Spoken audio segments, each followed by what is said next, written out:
আসসালামু আলাইকুম। আশা করছি আপনারা সবাই ভালো আছেন। আলহামদুলিল্লাহ, আমিও ভালো আছি। MA TV, এটাতে চিংড়ি মাছ ধরা হয় চ্যানেলের পক্ষ থেকে সবাইকে স্বাগত জানিয়ে শুরু করছি আরও নতুন একটা ভিডিও। আজকের যে ভিডিওটা হতে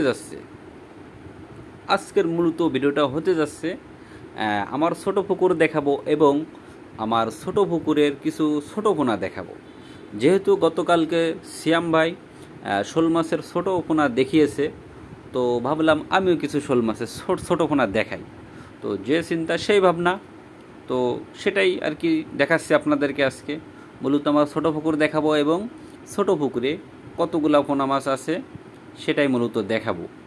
এতদিন তো বলে আসছি আমি যে আমার পুকুরে টোটাল 4 ভাগে মাছ আছে আর কি। 4 ভাগে মাছ রাখা আছে এবং কতগুলা মাছ আছে সেটা আমি নিজেও জানতাম না, তবে আজকে আমি জানতে পেরেছি কতগুলা মাছ আছে। ফাইনালি কতগুলা মাছ আছে, তো শুরু থেকেই যদি আমি বলতে চাই, এই যে পোনাগুলো এখন দেখছেন আপনারা, এই পোনাগুলো বেশ ছোট, তবে এগুলো এখন আর ছোট নাই। তার কারণ হচ্ছে ভিডিওটা এখান থেকে কিছুদিন আগে করা ছিল, তখন এরা ছোট ছিল, তো এই মুহূর্তে এরা বড় হয়ে গেছে। ঠিক আছে, তো কতটুকু বড় হয়েছে, এই মুহূর্তে আমার 4 ব্যাসে মাছ আছে। ঠিক আছে, এই যে নেট দেখছেন, এখানে 4 ব্যাসে মাছ আছে এই মুহূর্তে আমার। তার আগেই বলে রাখি, এই যে পাইপ দিয়ে পানি দেওয়া হচ্ছে, আমার পুকুরে পানি কম হয়ে যায় তখন আমরা এই পাইপ দিয়ে আর কি অন্য জায়গা থেকে পানি নিয়ে আসি। পানি খুব বেশি কম, এখন যেহেতু গরমের সময় পানির পরিমাণটা খুব বেশি কমে যায় তখন হচ্ছে পুকুরের পানিটা একটু গন্ধ হয়ে যায়। তার কারণ হচ্ছে যেহেতু আমরা 2 বেলা খাওয়া দেই, এই জন্য পানিটা গন্ধ হয়ে যায়। এই জন্য যখন পানিটা খুব বেশি কমে যায় তখন আমরা একটু পানি বেশি করে দেওয়ার চেষ্টা করি আর কি। তো সেই থেকে আর কি একটু পানি দিচ্ছিলাম। যাই হোক, তো ছোটো মাছ যেহেতু দেখাচ্ছি আমি, তো যে মাছগুলো দেখাইছি ওগুলো তো ছোটো ছিল, এই মুহূর্তে ছোটো নাই। তো ফাইনালি জানতে পারছি আমার 4 ব্যাসে মাছ আছে এবং কতগুলা মাছ আছে। আমি শুরু থেকেই বলে রাখতে চাই একটা কথা, যেমন আমি এতদিন বলে আসছি যে আমার কাছে অনেকগুলা পোনা আছে এবং অনেক পোনা নিয়ে আসছি, কিন্তু ফাইনাল পর্যায়ে এসে সবগুলা পোনা নাই। কিছু পোনা মারা গেছে এবং বেশ কিছু পোনা একটারে খেয়ে ফেলছে। তার কারণ হচ্ছে আপনারা সবাই জানেন যে আমরা এবার বিল থেকে ছোট অবস্থায় বাধ্য হয়ে আমাদের ছোট অবস্থায় পোনা উঠাই নিয়ে আসা লাগছিল। সেই কারণে ছোট বড় একসাথে রাখছিলাম, সেই কারণে আর কি বেশ পোনা নষ্ট হয়ে গেছে, নষ্ট বলতে একজন আর একজনকে খেয়ে ফেলছে। যাই হোক, তো এই যে পোনাটা আমি গুনছিলাম আর কি, মূলত এই পোনাটা বিক্রি হয়ে গেছিলো আর কি। ঠিক আছে, বিক্রি অর্ডার ছিল, বিক্রি হয়ে গেছে। তো যে ভাইকে দেওয়ার জন্য আর কি গুনে রাখছিলাম। ঠিক আছে, গুনে রেডি করে রাখছিলাম, পরবর্তীতে ভাই এসে নিয়ে গেছিলো। তো যেটা বলছিলাম, 4 ভাগে যে পোনা আছে, তো ফাইনাল পর্যায়ে আমি বলতে চাই আমার খুব বেশি পোনা নেয়, মাত্র 4000 পোনা পাইছি আমি। হয়তো 10,000-এর উপরে পোনা আমি সংগ্রহ করছিলাম, কিন্তু আমি ফাইনাল পর্যায়ে এসে মাত্র 4000-এর মতো পোনা পাইছি। আর বাদবাকি পোনা নাই হয়ে গেছে। ঠিক আছে, নাই হয়ে গেছে। তবে 4000-এর ভিতর 1500 পোনা আমি আমার নিজের জন্য রাখছি, আর বাদবাকি 2500 এই মুহূর্তে রেডি আছে। তবে সেগুলা অর্ডার আছে।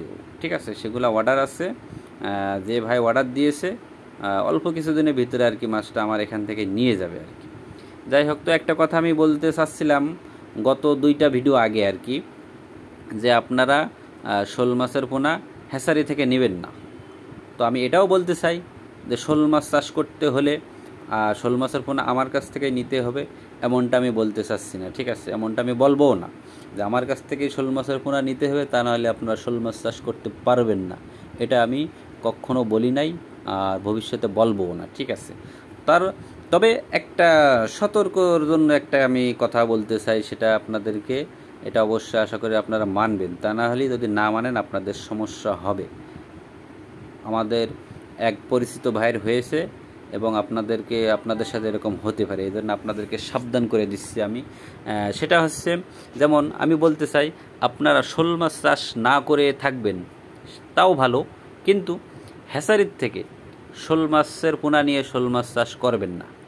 কথাটা অবশ্য আমি বুঝাইতে পারছি মনে হয়, যে শোল মাছ না চাষ করে থাকবেন সেটাও ভালো, কিন্তু কোনো হ্যাচারির থেকে শোল মাছের পোনা নিয়ে চাষ করবেন না। হ্যাঁ, অবশ্যই চাষ করবেন যদি আপনি সেভাবে আর কি 100% আর কি গ্যারান্টি দিয়ে বলতে পারে যে ভাই হ্যাঁ এটা 100% দেশি শোল মাছ, তাহলে আপনি চাষ করবেন হ্যাচারির থেকে নিয়ে, তাছাড়া করবেন না, ঠিক আছে।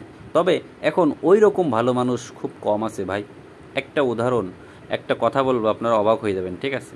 যেমন হ্যাচারিতে, শুধু হ্যাচারির কথা আমি কেন বলছি, হ্যাচারিতে অবশ্য সব হ্যাচারিতে হয়তো বা না, কিছু কিছু হ্যাচারি ভালো আছে, কিন্তু কে ভালো সেটা আপনাকে খুঁজে বাইর করতে হবে, ঠিক আছে। সবাই যে খারাপ সেটা আমি বলছি না, ভালো মন্দ নিয়েই আর কি চলে হয়।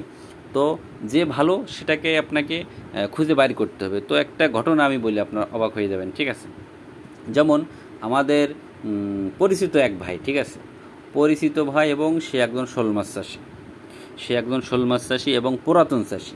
আমি অবশ্যই নাম বলছি না, নাম বললে আপনারা চিনতে পারবেন, এজন্য নাম বলছি না। তো সেই ভাই একটা হ্যাচারি থেকে আর কি, এখান থেকে আরও 2 বছর আগে এক হ্যাচারিতে শোল মাছের পোনা অর্ডার করছিল, ঠিক আছে। শোল মাছের পোনা অর্ডার করছিল, এবং কোথায় মানে কোথায় অর্ডার করেছিল সেটা আমি বলবো না, তবে যে কোনো একটা হ্যাচারিতে আর কি অর্ডার করেছিল, এবং ফাইনালি অর্ডার করছিল যে ভাই আমাকে দেশি শোল মাছ দেবেন, ঠিক আছে, আমাকে দেশি শোল মাছ দেবেন। এবং অর্ডার করছে, টাকা দিয়েছে, সব কিছু ঠিকঠাক আছে। এবং মাছটা যখন ভাইয়ের হাতে পৌঁছাইছে, মাছটা ভাই হাতে নিয়ে গাড়ি থেকে নামায় যখন বাড়িতে মাছটা নিয়ে গেছে, যে দেখে ভাই অর্ডার করেছিল দেশি শোল মাছ, এবং ফাইনাল পর্যায়ে বাড়িতে যে মাছ পাইছে হচ্ছে তেলাপিয়া মাছ। চিন্তা করছেন, ভাবা যায়, মানে শোল মাছ অর্ডার করছে, দেশি শোল মাছ অর্ডার করছে, আর ফাইনালি পাইছে তেলাপিয়া মাছ। মনে করেন দেশি শোল মাছের জায়গায় যদি ভিয়েতনামি শোল মাছ দিত সেটাও মানা যায়, কিন্তু সেটা না, দেশি শোল মাছ অর্ডার করছে আর পাইছে তেলাপিয়ার পোনা, তেলাপিয়ার বাচ্চা। চিন্তা করছেন আমরা কোথায় গেছি ভাই। এই জন্য সাবধান করে দিলাম আপনাদেরকে। তো ঠিক আছে সবাই, তাহলে ভালো থাকবেন, সুস্থ থাকবেন। আর সব হ্যাচারি আলাদাতে খারাপ সেটা আমি বলছি না, আর আমিও যে খুব বেশি ভালো সেটাও বলছি না, ঠিক আছে। যাই হোক, ভালো